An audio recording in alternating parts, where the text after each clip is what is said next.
اچھا جی قبر میں چلے گئے، کتنے سوال ہوتے ہیں قبر میں؟ بولے کتنے سوال ہوں گے؟ اللہ آپ کو خوش رکھے، 3 سوال ہوں گے۔ پہلا کیا ہے؟ تیرا رب کون ہے؟ میں مثال دینے لگا ہوں، کسی نے انکار کر دیا، کہنے لگا ہا ہیتا لا ادری، میں نہیں جانتا۔ تو اللہ کو نہیں مانتا تو چاہیے نا رب جہنم میں ڈال دے، پر اللہ نے دوزخ میں نہیں ڈالا، نہیں ڈالا۔ ابھی دوسرا سوال پوچھو، ماں دینوں کا، تیرا دین کیا ہے؟ ہا ہیتا لا ادری، کافر ہے، منافق ہے، فاسق ہے، کہتا ہائے افسوس میں نہیں جانتا۔ چاہیے تھا نا دین نہیں جانتا دوزخ میں ڈالا جائے، لیکن اللہ ابھی دوزخ میں، ابھی جہنم کا گڑھا نہیں بنی۔ فرمایا تیسرا سوال پوچھو، حضور کا چہرہ دکھایا، ما کنتا تقول فی حق ھذا الرجل، ان کے بارے میں کیا کہتا تھا؟ اس نے کہا میں نہیں جانتا۔ اللہ نے فرمایا تو میرے نبی کو نہیں جانتا، پکڑو اس کو جہنم میں داخل کر دو۔ نہ اپنی ذات کے انکار پر دوزخ میں بھیجا، نہ دین کے انکار پر، کہا میرے مصطفیٰ کو نہیں مانتا، ڈالو اس کو جہنم کے اندر۔ تمام کتب حدیث، تمام بخاری سے لے کر طبرانی تک، تمام کتب حدیث میں اسی رنگ میں روایت ملے گی۔ قبر میں بندہ گیا، مومن ہے، مسلمان ہے، نمازی ہے، 10 حج کیے، 15 عمرے کیے، زکاتیں، صدقات، خیرات، عبادات، نفل، نماز، داڑھی، حج، عمرہ، بڑا کچھ۔ ہاں بھائی من ربو کا، اس نے کہا ربی اللہ، اللہ میرا۔ اس کو جنت کوئی نہیں ملی، ابھی جنت کی کھڑکی۔ دوسرا سوال پوچھو، ماں دینوں کا، تیرا دین کیا ہے؟ دینی الاسلام، میں اسلام کو مانتا ہوں، جنت مل گئی۔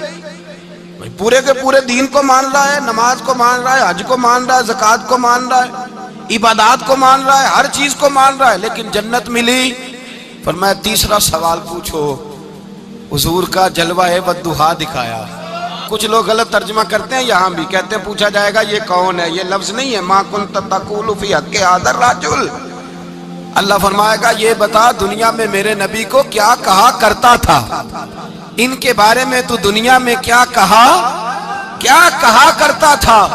تو جو کہا کرتا تھا وہ کہہ کہ اسی وقت پکار اٹھے گا کہ میں کہا کرتا تھا یا نبی پکارا کر، میں یہ کہا کرتا تھا یا نبی، میں یہ کہا کرتا تھا کہ دشمن احمد پہ شدت کیجئے، ملحدوں سے کیا مربت کیجئے، اور شرک ٹھہرے جس میں تعظیم حبیب، اس برے مذہب پہ لعنت کیجئے، اور مثل فارس زلزلے ہوں نجد میں ذکر آیات ولادت کیجئے، اور غیظ میں جل جائے بے دینوں کے دل، یا رسول اللہ کی کثرت کیجئے، یا رسول اللہ کی کثرت۔ میں یہ کہا کرتا تھا۔ اچھا اس نے اللہ کو مانا، دین کو مانا، جنت نہیں ملی۔ جب کہنے لگا نا ہوا محمد الرسول اللہ صلی اللہ علیہ وسلم، جب حضور کو پہچانا، حضور کو، نبی پاک کو پہچانا، تو فرمایا نہیں میرے یار کو جانتا ہے، اب کھول دو جنت کا دروازہ۔ تو بھائی مغز قرآن روح ایمان جان دین ہست حب رحمت للعالم، حضور کی محبت اصل ہے دین کی۔ قرآن مجید سورہ توبہ آیت نمبر 24، کوئی تفسیر نہ پڑھیں، صرف اس آیت کا ترجمہ پڑھیں، خالی ترجمہ، اور ایک ایک بات کو اللہ تبارک و تعالیٰ نے بالتفصیل بیان کیا۔ فرمایا کل ان کان آباؤکم، اے محبوب آپ ان سے فرما دے اگر تمہارے باپ، وابناؤکم تمہارے بیٹے، واخوانکم اور تمہارے بھائی، وازواجکم تمہاری عورتیں، وعشیرتکم تمہارا کنبہ، تمہارا خاندان، واموال اقترفتموہا اور تمہارے کمائی کے مال، ذرا گنتے جائیے چیزوں کو۔ فرمایا محبوب کہہ دیں تمہارے باپ بھی، تمہارے بیٹے بھی، تمہارے بھائی بھی، تمہاری عورتیں بھی، تمہارا سارا ہی خاندان، بات ہی ختم کر دی، تمہارا سارا ہی خاندان، واموال اقترفتموہا اور تمہارا کمایا ہوا مال۔ ایک مال وہ ہوتا ہے جو بندے نے کمایا نہیں ہوتا، آیا ہوتا ہے، آئے اور کمائے میں جو آیا ہوتا ہے اس کی قدر نہیں ہوتی۔ اللہ فرماتے ہیں واموال اقترفتموہا، تمہارا کمایا ہوا مال، وتجارت تخشون کسادہا اور تمہاری وہ تجارت جو تم نے محنت کر کے کاروبار چمکایا ہے اور تم ڈرتے ہو کہ نقصان نہ ہو جائے، ومساکن تردونہا اور تمہارا وہ رہنے کا مکان جو تمہیں بڑے پسند ہیں۔ یہ ساری چیزیں گنوا کے کہا احب الیکم من اللہ ورسولی، اگر یہ چیزیں تمہیں خدا سے زیادہ پیاری ہو اور خدا کے رسول سے زیادہ پیاری ہو، وجہاد فی سبیلہ، اور ان کے رستے میں جہاد سے زیادہ پیاری ہوں، پھر کیا کرو؟ فتربصوا، انتظار کرو، حتی یاتی اللہ بامری، یہاں تک کہ اللہ تم پر اپنا عذاب لے آئے گا۔ اگر تمہیں تمہارے باپ، تمہارے بیٹے، تمہاری اولاد، تمہارا کنبہ، تمہارا خاندان اگر مصطفیٰ کریم سے زیادہ پیارا ہوا تو پھر اللہ کیا کرے گا تم پر؟ اپنا اللہ عذاب نازل کرے گا تم پر۔ اگر یہ چیزیں تمہیں خود رسول پاک نے بیان کیا اور لفظ انداز دیکھیے حدیث پاک کا، لا یؤمن احدکم حتی اکون احب الیہ من والدہ وولدہ، تم میں سے کوئی اس وقت تک مومن ہی نہیں ہو سکتا جب تک میں اسے اس کے ماں باپ اور اس کی اولاد والناس اجمعین، اور بات ہی ختم کر دی، فرمایا جب تک سب لوگوں سے بڑھ کر مجھ سے پیار نہ کرے اتنی دیر تک مومن ہو سکتا۔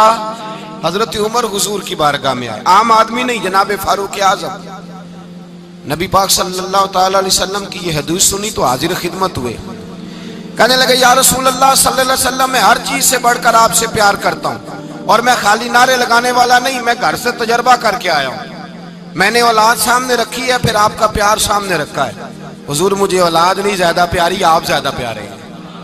اولاد زیادہ پیاری نہیں، ہم نے بھی کبھی سامنے رکھی ہے اولاد اور حضور کا پیار جی۔ میں حدیث پاک بیان کر رہا تھا تو روک گیا ہوں اچانک ہی، رکھی ہے کبھی سامنے جی؟ اگر رکھی ہوتی نا تو بیٹے کو پہلے بٹھا کے اس کو کہتے بیٹے پہلے قرآن سیکھ، پہلے حضور کا فرمان سیکھ۔ بیٹا جیسے ہی بڑا ہوتا، کونپلیں داڑھی کی نکلتی، اگر حضور سے پیار ہوتا تو اماں اسے کہتی بیٹا داڑھی نہ مڈانا، یہ مصطفیٰ کا طریقہ ہے۔ اگر نبی پاک سے محبت ہوتی نا میرے بھائی، اگر کامل پیار ہوتا تو ابا جی نصیحت کرتے کہ بیٹا خبردار داڑھی چھوٹی بھی نہ کرانا، یہ رسول اللہ کی سنت ہے۔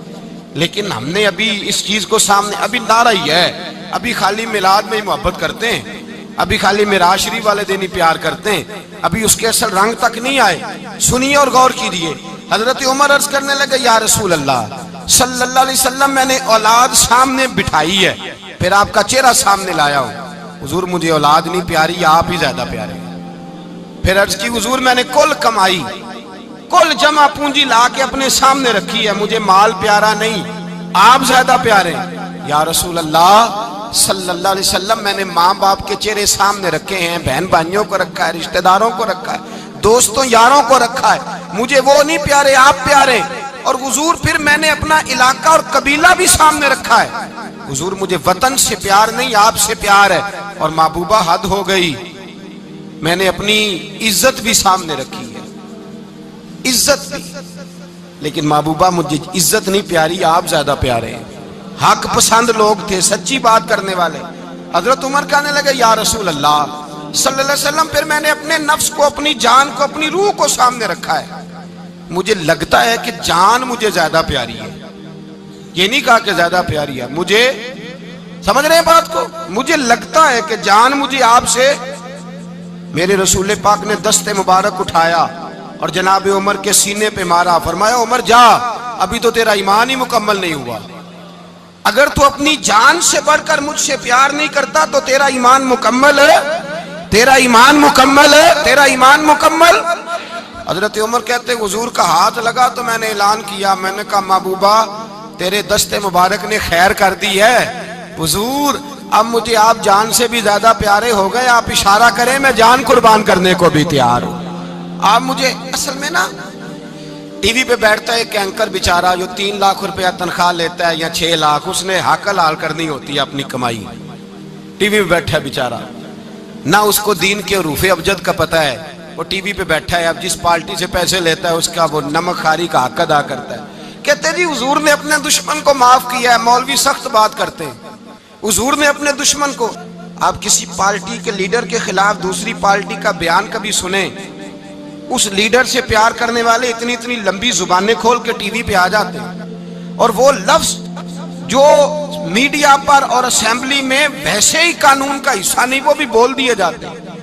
لوگ ان معاملات میں بھی حمایت کرتے ہیں اپنے لیڈروں کی جن میں حمایت بنتی ان میں بھی، اور ذات رسالت کی بات آتی ہے تو کہتے ہیں نہیں حضور نے معاف کیا ہے، مولوی جذباتی ہوتا ہے، یہ ایسے تو نہیں نہ ہوتا، تجھے اصل میں پتہ نہیں۔ تو پیار کرتا ہے ڈالر سے، تو پیار کرتا ہے شہرت سے، اور جو پیار کرتے ہیں نا مدینے کے ٹکڑوں سے، جو کھاتے ہیں نا رسول اللہ کے نام کا صدقہ، جو حضور کے نام کا۔ امیر ملت پیر جماعت علی شاہ صاحب محدث علی پوری رحمت اللہ علیہ فرماتے ہیں پاکستان بن رہا تھا تو اس وقت تو یہی بتایا گیا تھا نا کہ پاکستان کا مطلب کیا، پاکستان کا مطلب کیا، لا الہ الا اللہ، کہتے ہیں یہ بتایا گیا تھا۔ ہم پاکستان کے حق میں تقریریں کرتے تھے، اور ہندو پنڈت جو ہوتے تھے نا وہ اسلام کے خلاف معاذ اللہ اور پاکستان کے خلاف تقریریں کرتے تھے، جلسے ہوتے تھے۔ پیر جماعت علی شاہ صاحب کہتے ہیں ایک جگہ ہندوؤں کا جلسہ تھا تو ایک پنڈت تقریر کر رہا تھا۔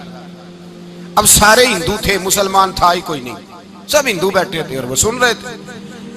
تو معاذ اللہ اس نے تقریر کرتے کرتے نا حضور کی ذات اقدس کے بارے میں کوئی جملہ کہہ دیا، کوئی نازیبہ بات کہہ دی، اور کوئی نہیں تھا، وہ ایک ملنگ تھا، وہ پیچھے بیٹھ کے، جو دوری ڈنڈا نہیں ہوتا جن کے ہاتھ میں، اور ڈنڈا بھی کئی رنگوں کا ہوتا ہے ان کا، وہ اس نے پکڑا ہوا تھا اور وہ پتہ نہیں کیا اس میں پیس رہا تھا۔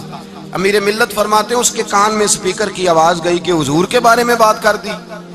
اس نے ڈنڈا پکڑا، ملانگس آدمی تھا، پیچھے سے نکلا، کسی نے روکا بھی نہیں، اسٹیج پہ چڑھا سیدھا، اور 2-4 ڈنڈے زور زور سے پنڈت کے سر پہ دے مارے، پنڈت مر گیا، پرچہ ہو گیا، مقدمہ ہو گیا، جیل ہو گئی۔ امیر ملت کہتے ہیں میں جیل میں ملنے گیا، میں جیل میں، دیکھے بندہ ان پڑھ تھا، بات بڑی پڑی کر گیا۔ امیر ملت فرماتے ہیں بندہ سادہ تھا پر بات بڑی حسین کر گیا، بندہ بالکل بے عمل تھا پر بات ایمان کی کر گیا۔ آپ فرماتے ہیں میں جیل میں ملنے گیا تو میں نے کہا سائیں نہ تو نماز پڑھے، نہ روزہ رکھے، نہ تو مسجد آئے، تو عبادات کی طرف توجہ نہیں کرتا، اور تو نے اتنا بڑا کام کر دیا ہے، ہندو مار دیا ہے۔ تو پیر صاحب کہتے ہیں میری طرف دیکھ کے نا پنجابی میں بولا، کہنے لگا پیر جی مینوں دے سیدھے لفظ بھی کوئی نہیں آتے، مینوں کی پتا جے سیدھے لفظ بھی کوئی، مینوں نہیں پتا میرا درجہ کی ہے۔ پیر صاحب میں نماز نہیں پڑھدا میری غلطی ہے، روزہ نہیں رکھدا ہے میری غلطی ہے، میں عبادت نہیں کردا میری غلطی ہے، پر پیر صاحب یہ تو نہیں نہ ہو سکتا کہ میرے سامنے کوئی میری اچھی تے سچی سرکار دی بے ادبی کر کے لنگ جائے۔ لفظ بڑے کمال کہہ گیا، کہنے لگا پیر صاحب میں گناہگار ہوں،